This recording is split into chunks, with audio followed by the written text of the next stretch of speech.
Good evening, everyone, and welcome. Day number 611, and as you guys are well aware, it's really going on now. And title of the program tonight, Escalation of War in Ukraine and Israel. Both places are escalating. Right now, I can tell you, looking at some of the stuff from Israel, it's serious, guys. Real serious. And how the world is going to respond to this is going to be interesting over the next couple of days. As we know, Israel's not backing down. So we shall see what unfolds and what happens. That's all we can do right now. And if others get involved, thank you for being patient tonight. I was at my son's football game, and here's a picture from tonight. There he is, number 60. And they ran into a buzzsaw tonight. They played well, but ran into a buzzsaw with the opposing team's running back, and he was unstoppable. So thank you, guys. Be blessed. And they did not get the W. They ran into a buzzsaw, number 26, on the opposite team. Whew. He was really good. So thank you guys for that. All right. A little bit of normalcy in the world that is not normal. We may have Zhenya jump in live tonight. If not, we'll do it Monday, because we really want to talk about the escalation in Ukraine, give you the inside look and actually what's happening tonight. I'm going to talk some of it. I'm watching over here on another screen. You guys know all this stuff that's in here. I'm watching this screen over here, and I'll see if Zhenya pops in. So we'll see. So thank you for being here. Thank you for sharing. Thank you for liking. Thank you for caring. Thank you for all that you do. And welcome to you all. Let's jump right in tonight. Izum was struck with S-300 missiles, and the target was the fire department. Now, you may not know exactly where Izum is. We've spent a lot of time in Izum. We've shared lots of video from Izum. Izum was the Russian fortification early in the war. The city was completely destroyed. We're talking about a city of about 100,000 people at its peak, maybe even more. And I mean, massive destruction, not to the level of Bakhmut and Avdiivka, but in that direction. And I really don't know why they would directly take out the fire stations other than they are terrorists. So that is the fire station in Izum. I'll actually show you where that's at, and then we'll go from there. So I'm going to use a little different map tonight because I want to show you guys a progression in Avdiivka. But this is the north, right up on the border. Kharkiv right here to the left. You can see here, as you guys like to say, that's the more of the ring patterns in these big cities. This is the Kupiansk front. We come down. Nothing's changed here. Nothing. This is the Seversk front. Seversk is right here. We've dropped a lot of aid in Seversk early in the war. Right here is the area in Klishivka where Ukraine did take back the railroad crossing. But that's not what I want to show you. I want to show you guys Avdiivka. We come right down to Avdiivka right here. And I'm going to back us up. Let's go back 10 days. So this is 10 days ago, Avdiivka. Actually, it's 14th. Let's go for it. 14th. We'll start the 14th. 14th, 16th, 18th, 19, 20, 21, 22, 23, 24, 25, 26, 27. So if you really see here on that northern side right here, coming into the city. Remember, this is where the plant is. They want to push down and take that. And yeah, it's there's a problem there. Let me show you Avdiivka tonight. Let me go back to here and to here. Oh, I meant to show you where Izum is. Sorry. Izum's back up north. It's on the road from Kharkiv. Let me go back to this. There. So, Kharkiv, you guys know it. The road comes down from Kharkiv into Izum. I can do this, mark up, and I can do this. So here's Kharkiv right here. And this is the M3 we always talked about. And this is Izum. You may be wondering tonight, what's all the green? This is the territory that Russia had taken initially. And then in the first counteroffensive, Ukraine liberated. So the city of Izum is right here. And it's on a hillside, very beautiful. And I'm talking a big hillside. And it's in a valley, the city of Izum. We've streamed from there. If you want to know what that looks like, you can go back to some earlier streams. You'll probably even see the titles where we said Izum. So why they're leveling fire stations is because they're terrorists. Now, here is Avdiivka. Let me just show you. Just a young girl talking, looking at some damage. This is what Avdiivka looks like completely. And you're going to see a grandmother up on the second floor, and her cat is with her. And this is where she's living. Here is Avdiivka. Generators, no power. Машка! Класс! Ask what the cat's name was. It's Masha. So, folks, there's the image right there. This is how people are living in Avdiivka. And yes, there are thousands of people left on the western side of Avdiivka. So that's Izum, that's Avdiivka. Down on the southern front, nothing has really changed there. Although I can tell you tonight, and I can go back to the iPad here tonight, Kherson ripped. Direct S-300 hits right in the middle of the city, directly in the center, and 6 wounded very badly. I don't know the results on those guys yet, but I'm talking wounded to the point where, you know, they may lose their lives. Direct hits on residences there in the center of Kherson. Additionally, Beterslav up here that we talk about a lot right here, that coastal town. Good size city is under real big assault today as well, and they have lost power there. So this is just the precursor of what is to come. We know it.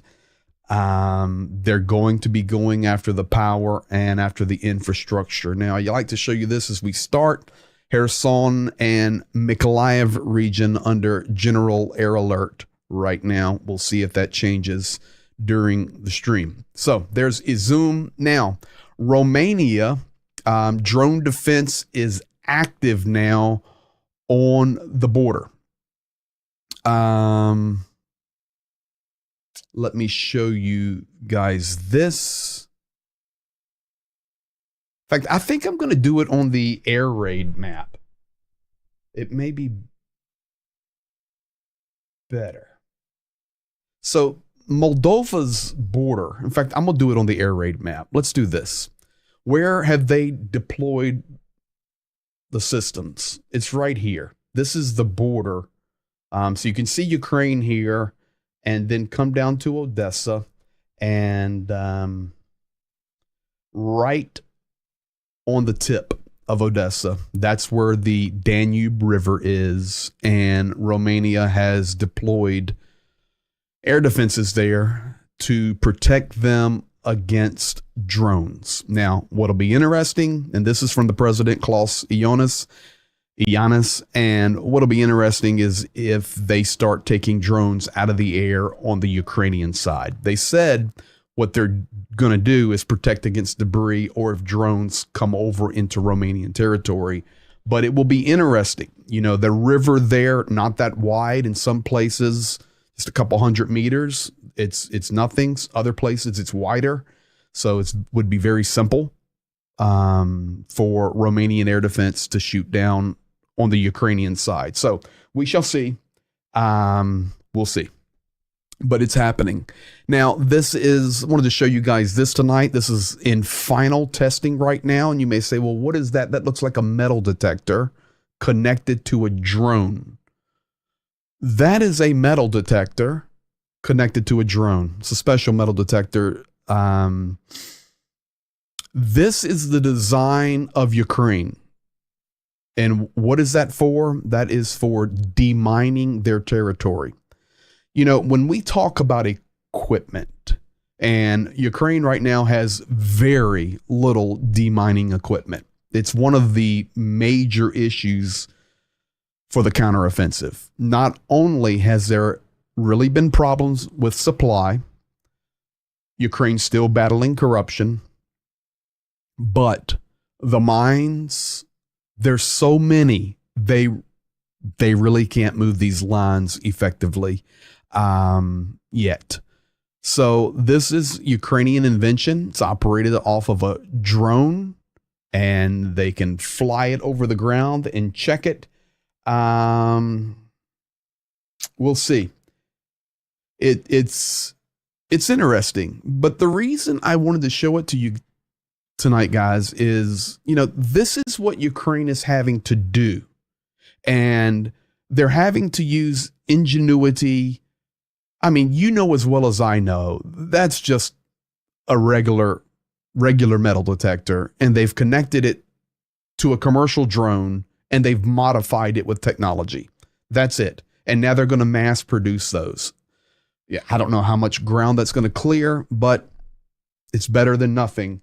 It's better than nothing. They are working on some cool demining robots. That is correct. They also have, in fact, I can tell you two things. They have a mechanical drone that they're beginning to mass produce for removing wounded or dead soldiers.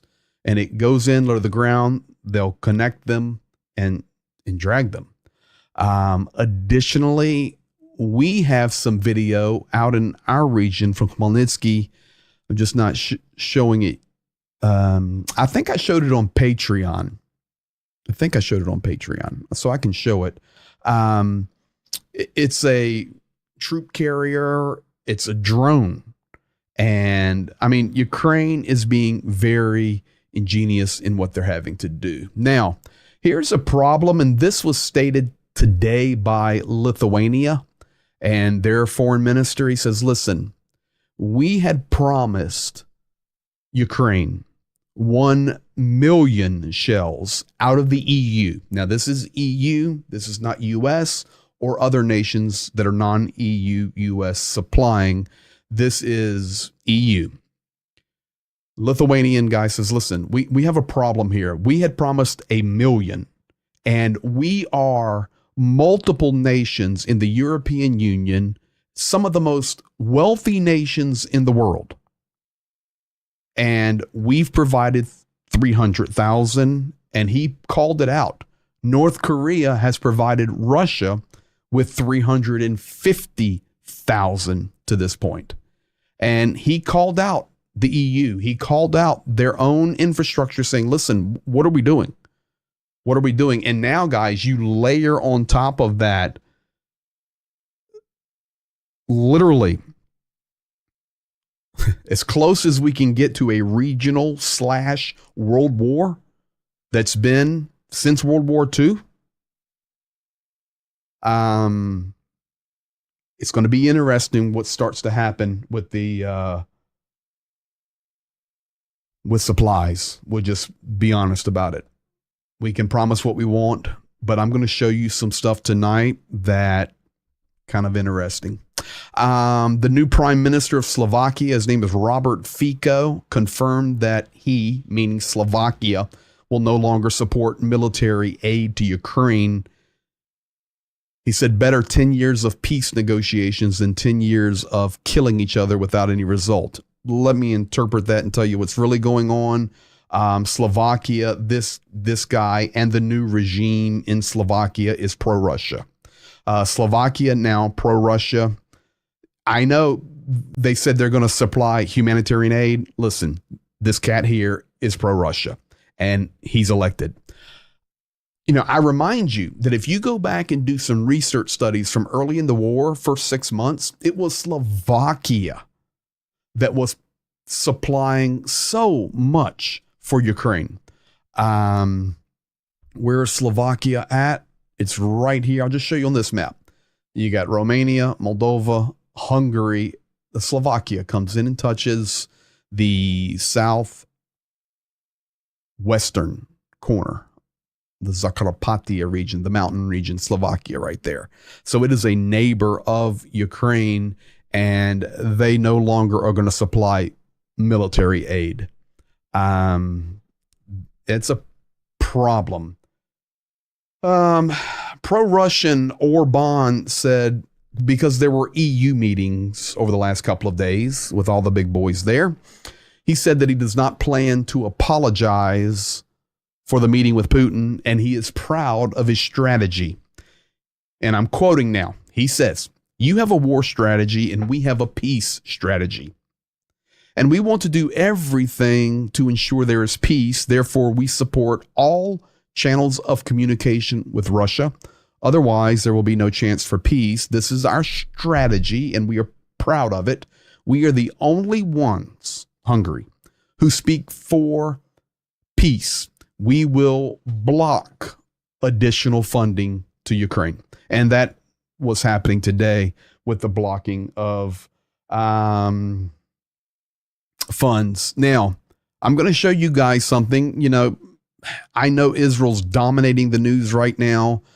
Here in the United States, the shooting in Maine dominating the headlines, and all of those things are rightfully so. Ukraine losing a lot on the media front through this, I personally believe, absolutely playing right into Vladimir Putin's hands. Yes, he's alive.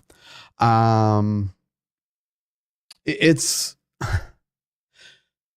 me show you the division. I'm going to give you video right now. I put a little music on it for flavor, okay? But I'm going to show you a video of how separated Hungary is from the EU. Orban is separated from the rest of the EU. Now, Slovakia, they'll join Orban with the new cat, Fico, but it's Orban. And you remember, it was Trump calling Orban one of the strongest leaders in the world. You know, the president of Turkey. Let me show you how Orban was treated today at the EU meeting. Where is he at? Orban. Macron.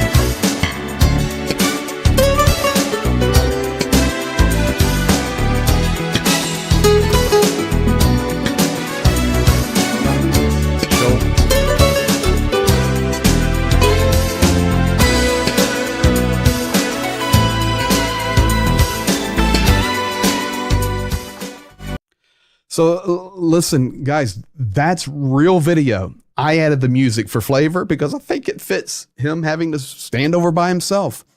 You know, we can look at it. You know, he was upset. He felt he was mocked, all of this stuff. But folks, that plays right into Vladimir Putin's hands. He wants Hungary so divided from the EU that they will hold up any funding, fight against it, block everything they can block, delay further advancement with the EU initiatives in Ukraine, anything possible. And all this did today, and because it's everywhere, is further separated. And it's going to be a problem. How happy does he look? Game show music. Yeah, I will put a little game show flavor on that. Perfect music. It really was. Orban, Hungary would be better expelled from EU and NATO. Would it be okay if I went ahead and said Hungary and Turkey, because Trump said he's the president of Turkey, not Erdogan. So, listen, I don't want to get on the Israel too early, because we're always Ukraine first, but it's all connected, as we've been saying from the get-go now. And there's no way, as we go further, step by step and day by day, to separate it. We're seeing the Russian-Iranian connection show itself mightily. And when you see that, you have the connection with two places. You have the connection with Ukraine, first of all. Russia invaded. Iran is supplying. Now, it was the Iranians in the last 24 hours that said they would rain down fire on the Americans. Just saying, we better pay attention. And of course, Israel in the epicenter of that. So this is where we're at with Orban, and the division is getting stronger, and that's a problem. Additionally, not Xi. And there is a picture of Xi, and that's Ibrahim Raisi, president of Iran.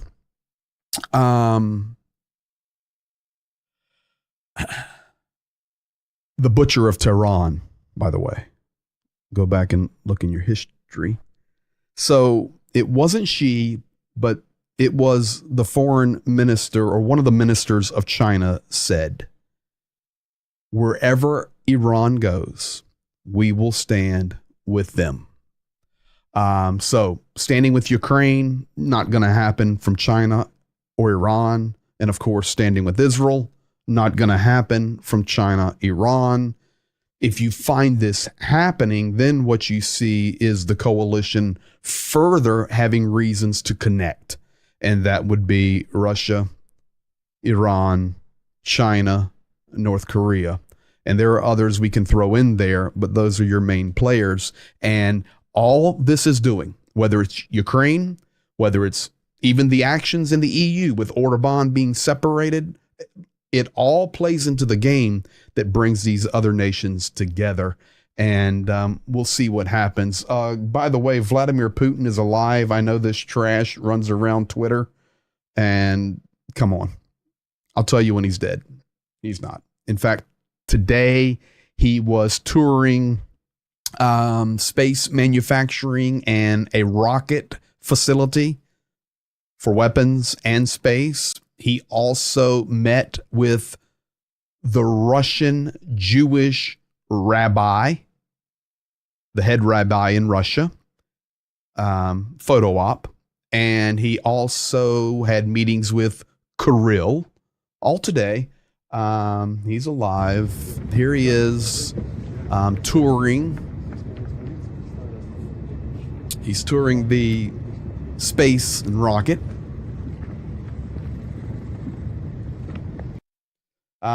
Here he is. Let's see. Here he is with the Jewish, and this will lead us into the Israel stuff here in a minute, but here he is with the Jewish rabbi. And this is really interesting. Watch how the rabbi toes the company line for Russia. Everything he says is to make Putin and Russia look good. It's really interesting. Here,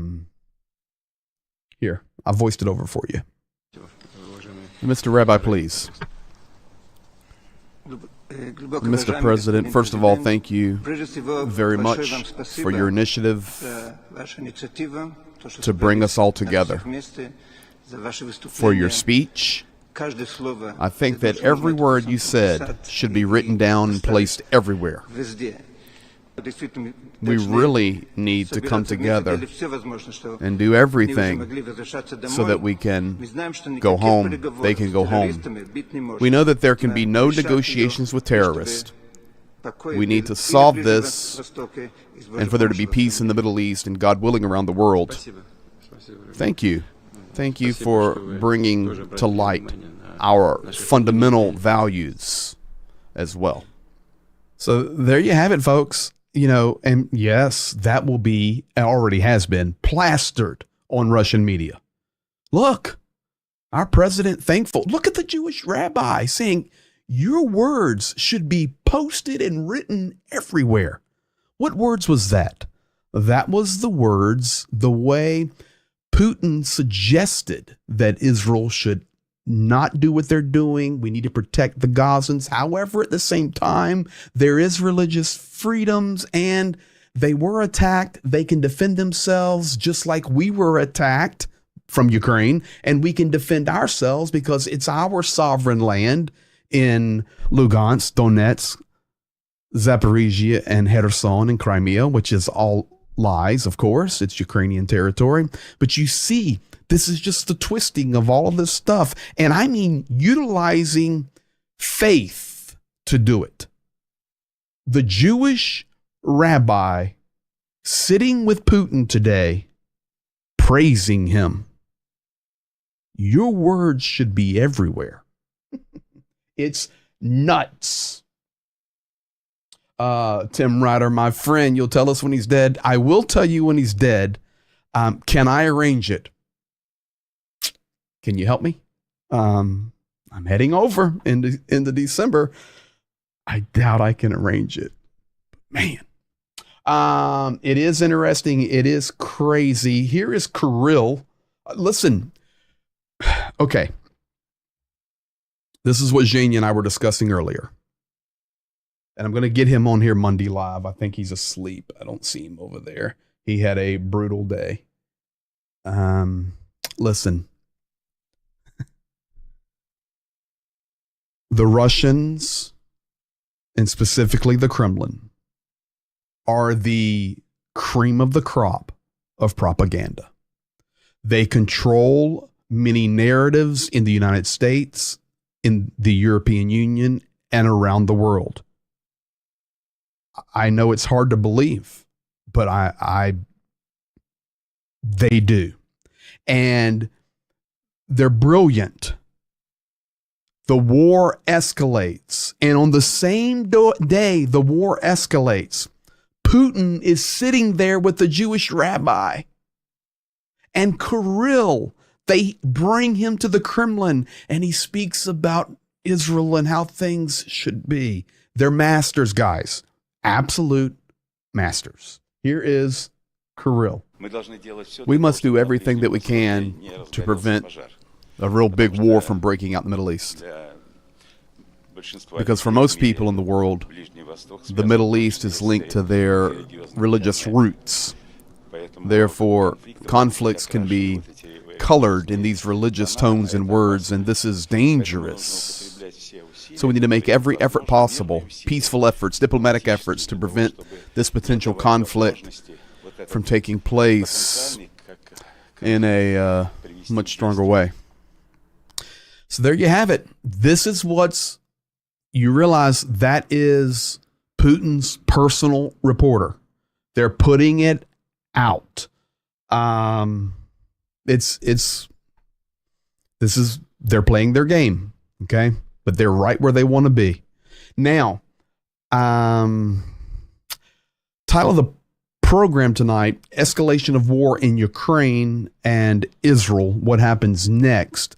The escalation that is happening in Israel is obvious. They are doing some ground operations in the northeast section of Gaza, and they have unloaded United States came out and said, we will not give Israel a red line.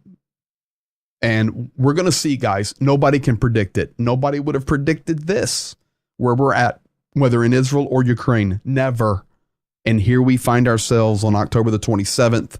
And for many of you that watch, October the 28th, early in the morning. So this is where we're at. Now, how is the war in Ukraine escalating? Okay. Hey, this is a faithful viewer right here, guys. Prepper Nation H, my first time making it to the live stream. Yeah. Welcome, my friend. Hope you appreciate it.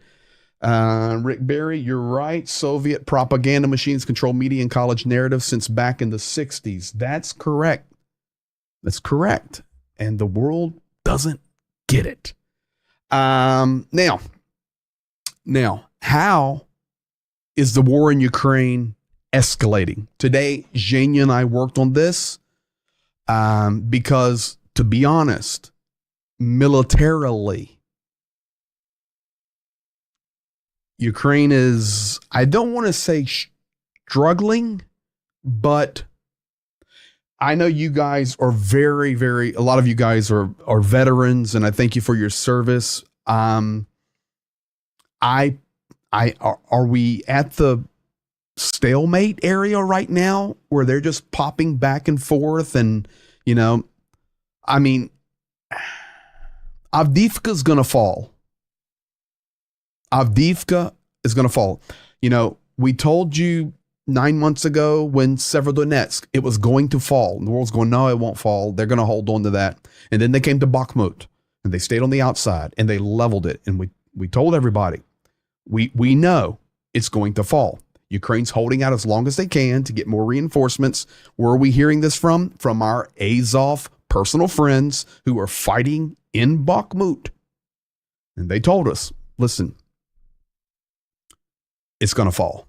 Now, we're going to hold that line on the edge of it, but we have a better chance creating the line there and kind of letting the urban warfare go. Well, I'm here to tell you tonight, Avdiivka is going to fall. And the reason it's going to fall is, A, Ukraine is low on supplies, very low on supplies in Avdiivka. Why? Because they pushed really hard in the south to get that pocket below Kharkiv, and they're really having to put a lot of resources into holding Kupiansk. Ukraine does not want to lose Kupiansk. So you have a trade-off, and it's unfortunate, but I'm telling you, Avdiivka, it's going to fall. Now, so how is the war in Ukraine escalating then? If we're at a stalemate and maybe Ukraine's losing some ground or gaining a little bit here, then how do you call it escalating? Because it's escalating in ways that are non-military right now. I have a list. Zhenya and I worked on this today. So media attacks against Ukraine from Russian propaganda plus other nations, whether it would be Hungary, Slovakia, United States, Trader Carlson, it doesn't matter. It's the media war. Ukraine is getting demolished, and they know it. And more is coming. Secondly, we are having a problem with deep drones flying all the time in Western Ukraine. These are special drones for reconnaissance. And some of the internal issues in Ukraine are they're unable to always take all of those down because they have to use resources for the air defense on Shaheeds that carry munitions.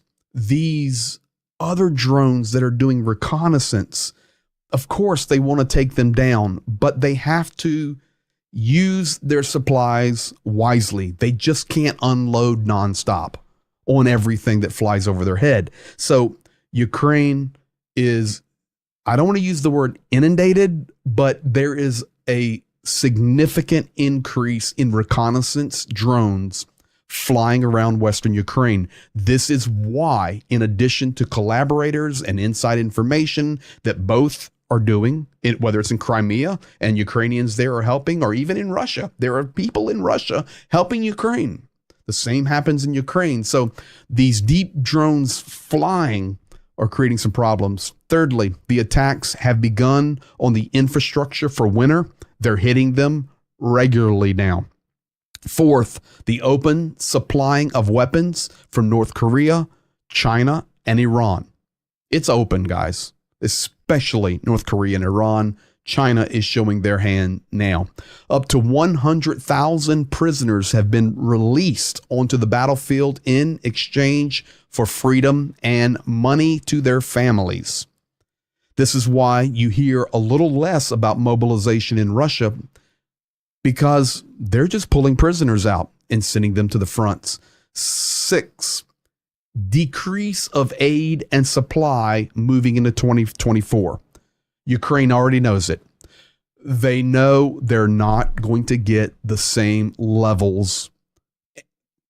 The United States and European nations are going through political changes. B, you now have Slovakia on the outs with Hungary. That blocks up the EU.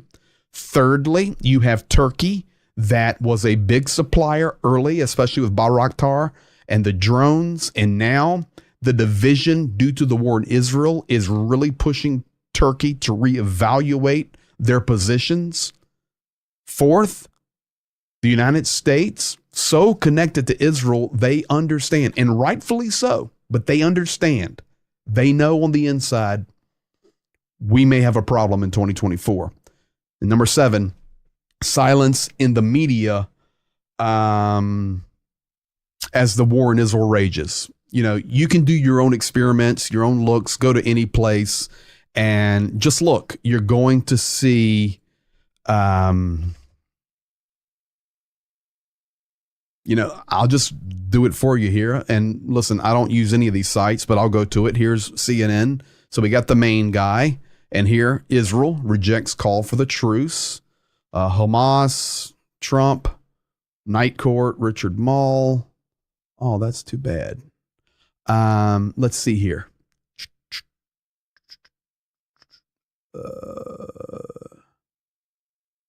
Nothing.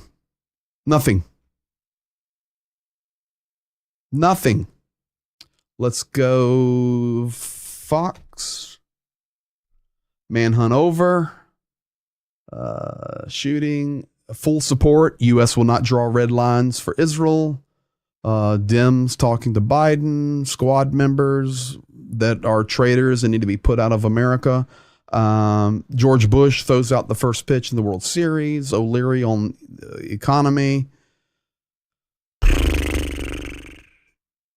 New speaker. WNBA. From the river to the sea, Palestine will be free. Nothing.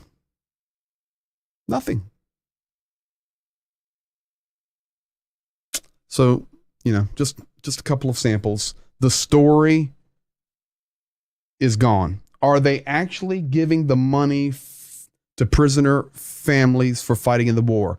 Absolutely 100%. Not only that, for maybe I need to show you guys some of these videos, but translate them for you. Every widow whose husband has been killed in Ukraine fighting for Russia has received a new car.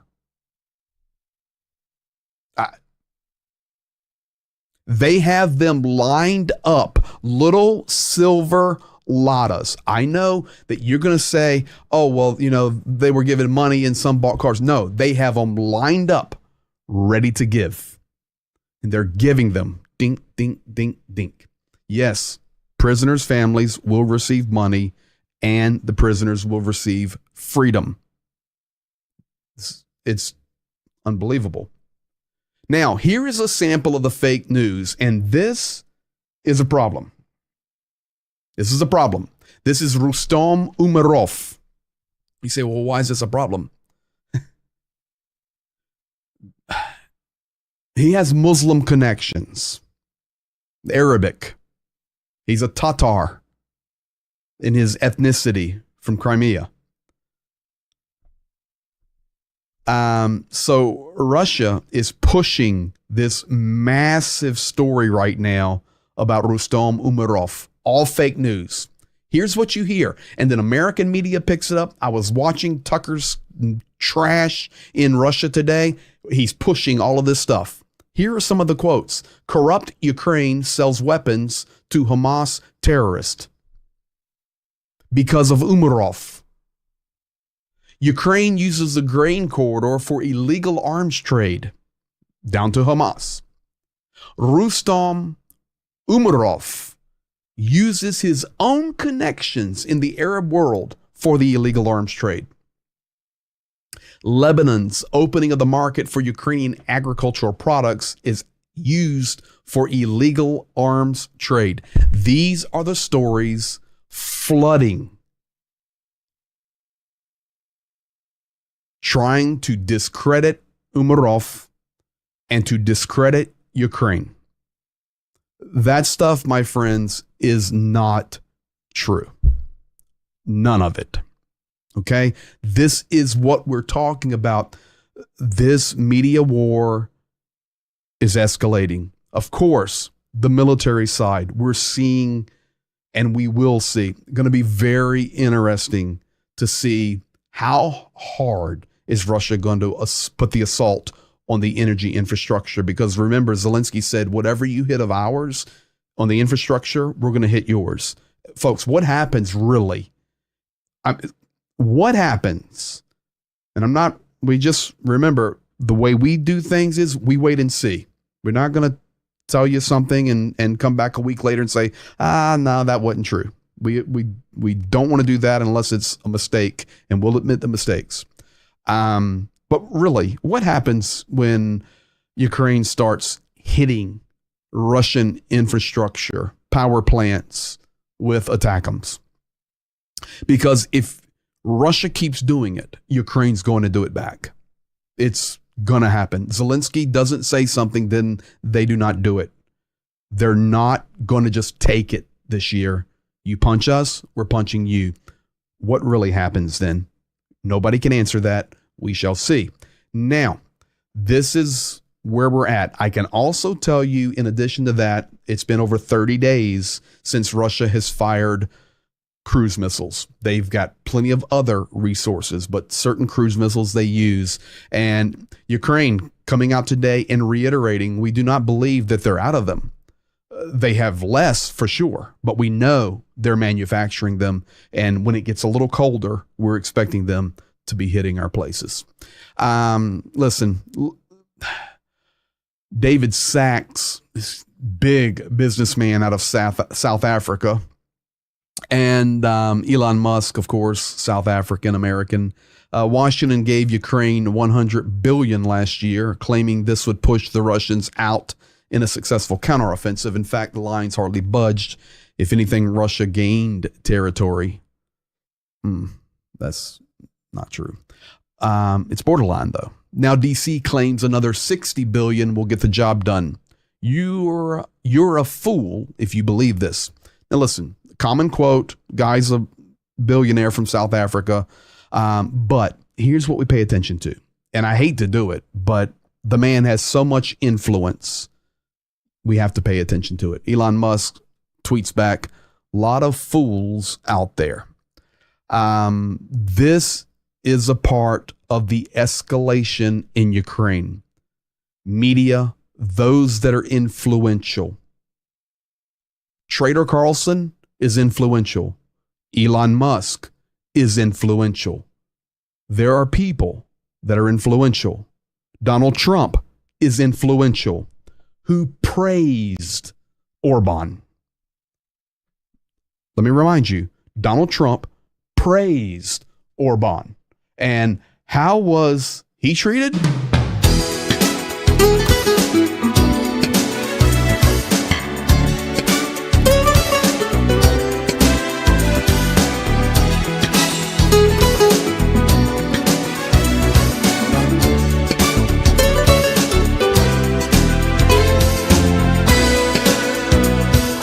I guess he and Donald would have been standing over there together. I don't know. But, you know, the point being, this is the escalation. Escalation is not always militarily, and especially when you deal with Russia. It's media, it's presentation, it's warping, it's twisting, it's the long game with the propaganda, and they're masters.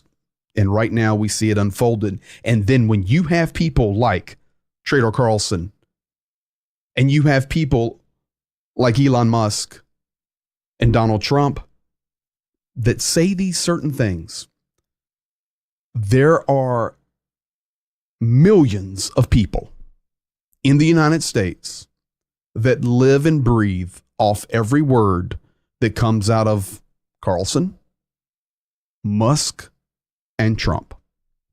It's just the way it is, and that's the truth. Now, we have a problem here. Is that in the key of A? I don't know, but I'll find out for you. The music gets me. So this is coming, guys, from the CSIS. And we have a problem here. Now, this is, you may ask, okay, who is CSIS? So the CSIS is a think tank in Washington, D.C. It's the Center for Strategic and International Studies. They have a really good reputation. It is csis.org, csis.org. Go there and look around. It's really interesting.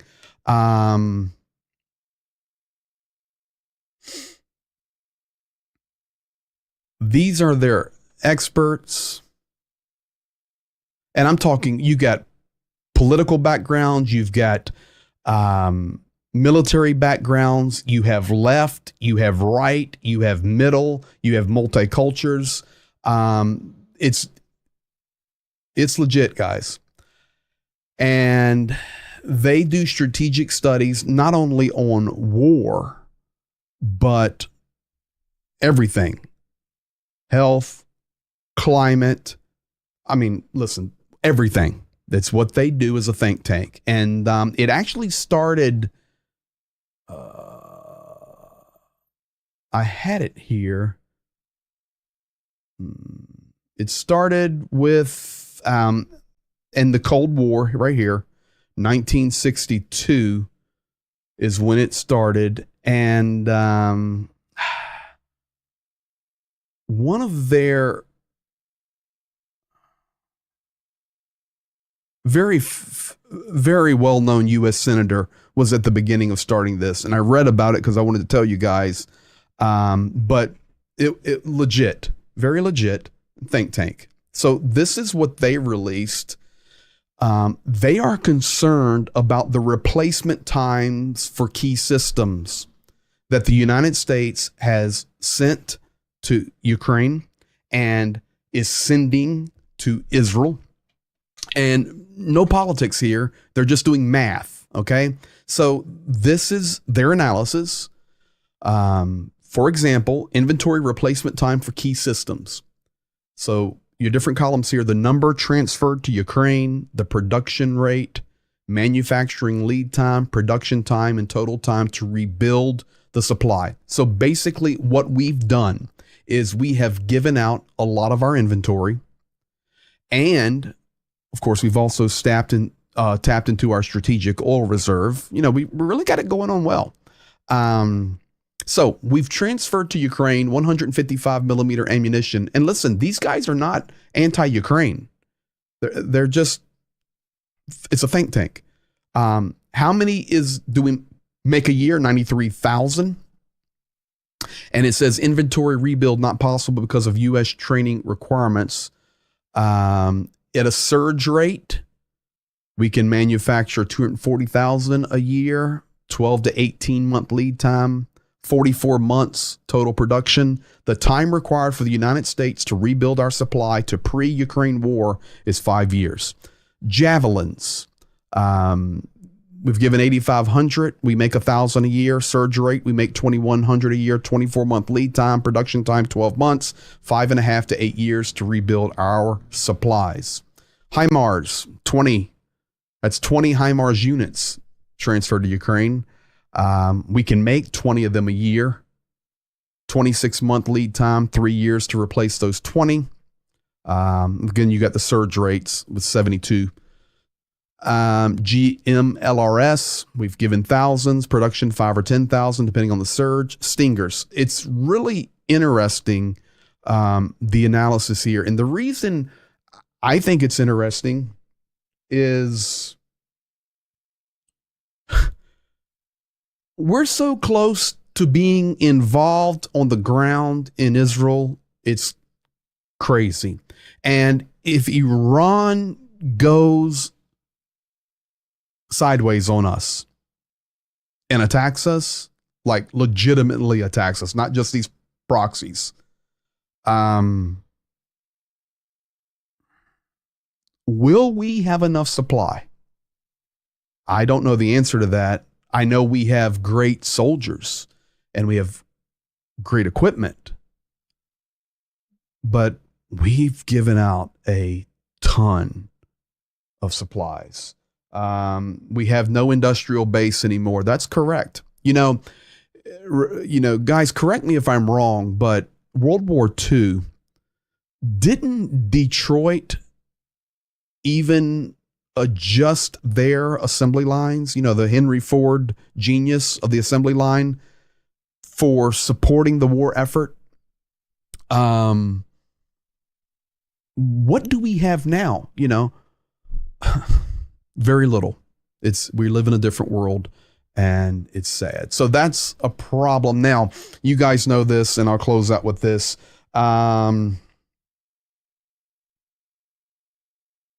Maybe Dennis Rodman can get them out of North Korea.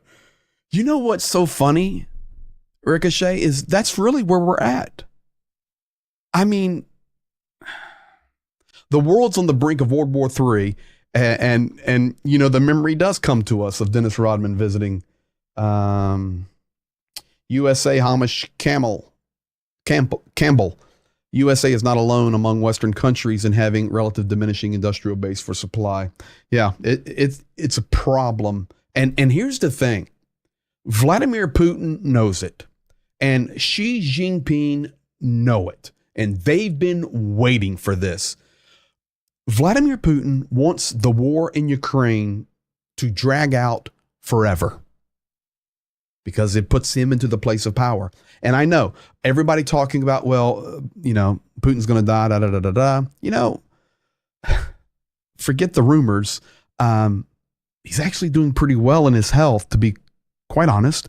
And those stories really, for the most part, have disappeared. You know, carrying around the black briefcase for him for using the restroom to do analysis, all of that junk that was really never true. But people ran with it. And then, you know, the video of him shaking a little bit from a little bit of the Parkinson's, you know, all of those are gone. Well, his right hand's not moving. There's something wrong with him. It's all gone. And by the way, guys, let me explain one thing to you. If Vladimir Putin were to go away, the ones that will replace him are worse.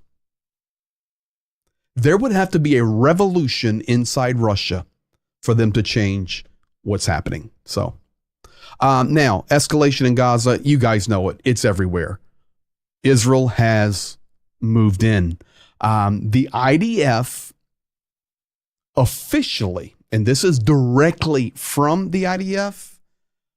Let's see here. Kherson being shelled right now intently. That just came to me. Now,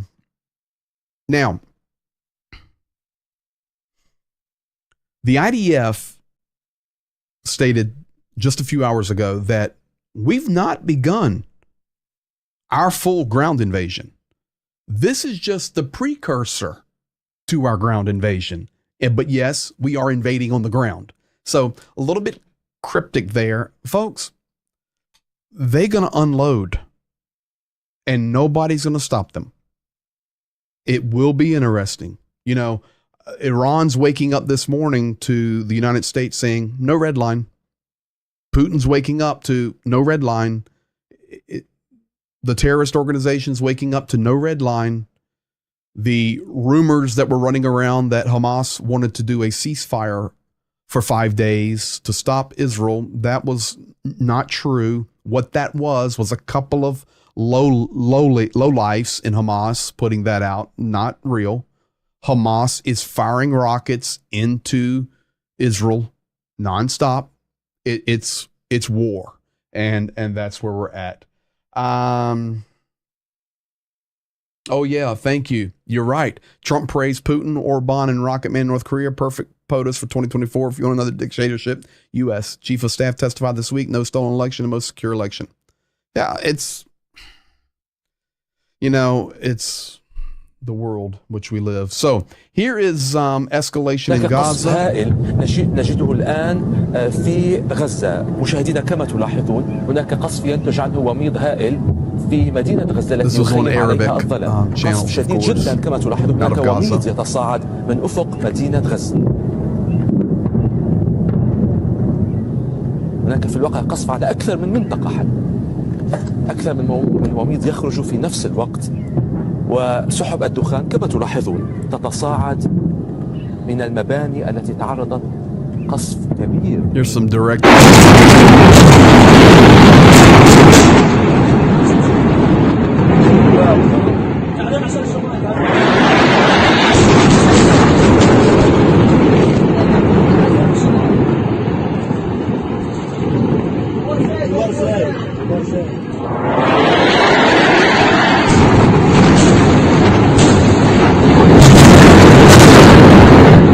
I've been in shelling in Ukraine, and I've been right beside the missile strikes. I've been there beside the HIMARS going off.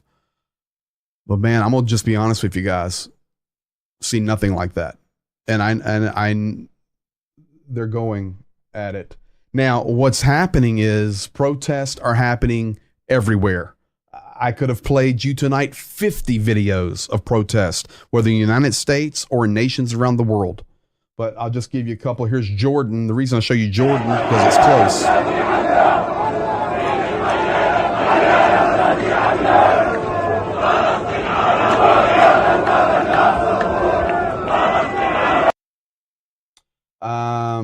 Istanbul, firing fireworks at the Israeli embassy. You're hearing Hamas and you're hearing Allahu Akbar.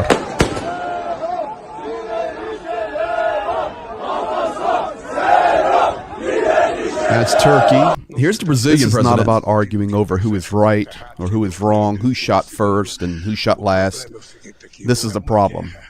This is not a war. This is actually genocide. And already nearly 2,000 children are dead. And they have nothing to do with this. They're victims of this conflict. And honestly, I cannot understand how any human being is capable of waging a war knowing that the result will be the death of innocent children. So that's the Brazilian president. The problem with him is he makes that statement, and I don't really know him, so I can't. But here's the problem: it's the world makes statements when Israel defends itself, but they were very slow to make statements when Hamas attacked them, stole their people, butchered their elderly, their adults, ripped babies out of wombs, raped, tortured, burned, shot people just driving in their cars. Where was your outrage then, Mr. Brazilian president? It's just such a madness. Lula is not on the side of the U.S. or the West. Thank you, Lucas. Man, we've got such a great community of folks that's educated.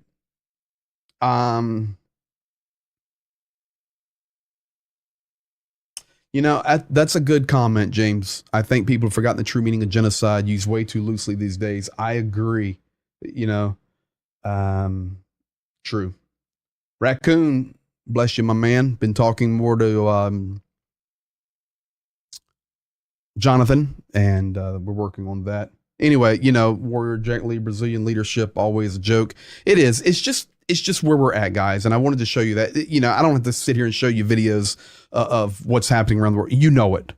That's where we're at tonight on Ukraine, and that's where we're at on Israel. I can tell you that the UN voted, and a majority of the world was for a ceasefire. 14 nations against, 45 abstentions.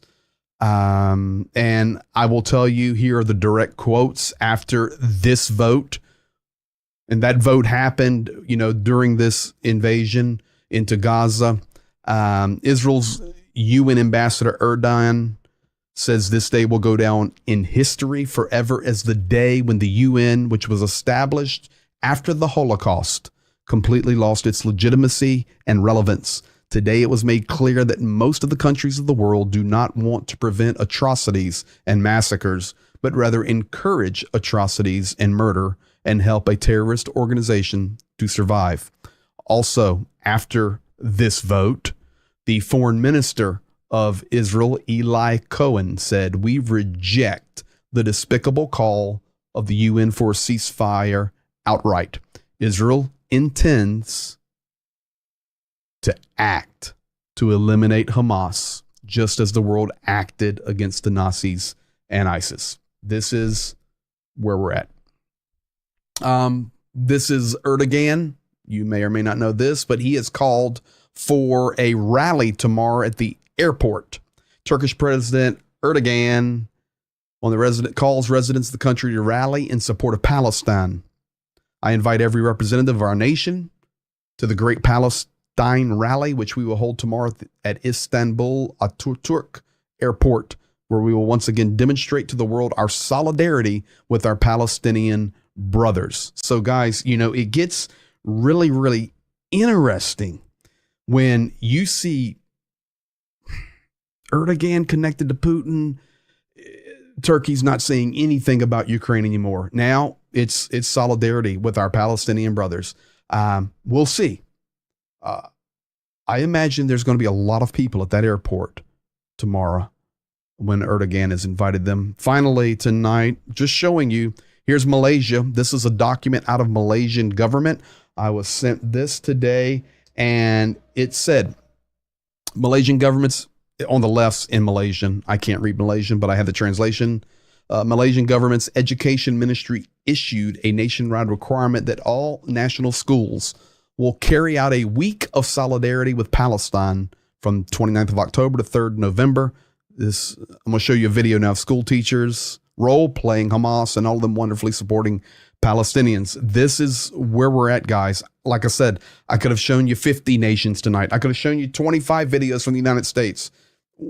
But this one is, you needed to see this one.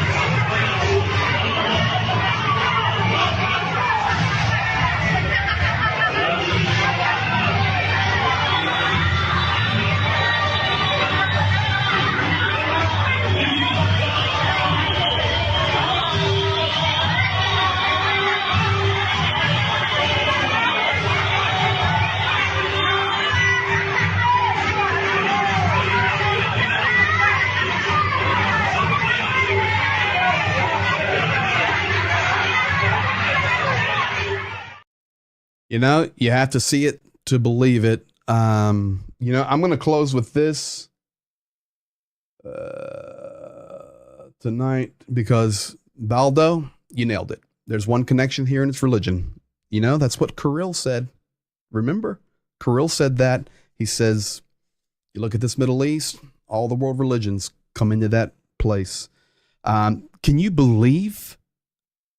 You see the children sitting there and just teachers walking around with guns and